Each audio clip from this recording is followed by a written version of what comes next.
Hai lagi guys. Jadi fungsi permintaan itu ada simbolnya adalah Q. D sama dengan A min DT.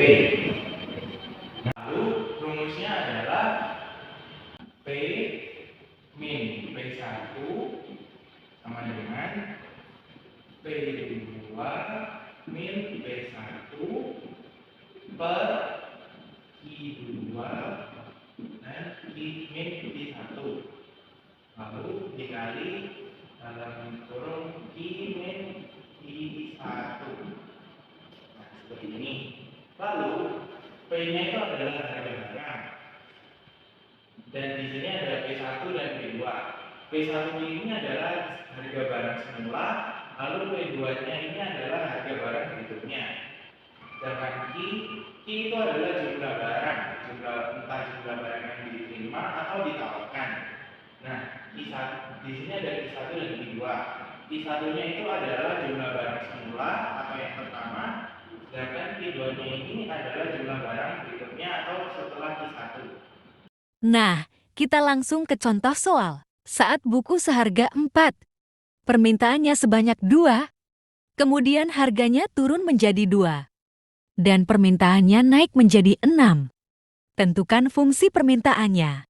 Setelah tahu soalnya seperti itu, kita harus menuliskan diketahuinya ada apa saja yang kita ketahui dari soal tersebut. Nah, jadi diketahui. Nah, dari soal tersebut kita mengetahui ada P1 dan P2. P1-nya itu adalah 4.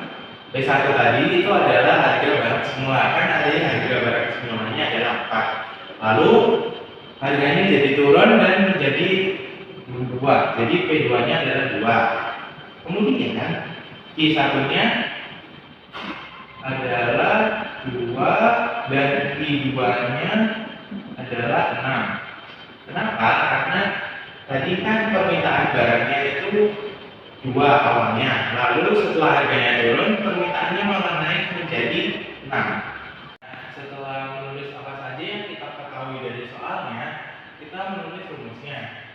Jadi rumusnya itu adalah P min P1 sama dengan P2 min P1 per I2 min I1 dikali I min I1. Jadi kan seperti ini rumusnya. Lalu karena rumusnya sudah ditulis, kita masukkan apa saja yang kita ketahui dari soal tersebut. Nah, setelah kita menulis rumusnya, kita harus memasukkan apa saja yang kita ketahui dari soalnya itu ke dalam rumusnya. Jadi seperti ini. Tulis dulu P min P1-nya kan tadi ini 4, jadi kita taruh di sini. Lalu ini kan kita sudah tahu apa saja yang diketahui, jadi kita masukkan P2-nya 2, jadi 2 min 4 per 6 min 2.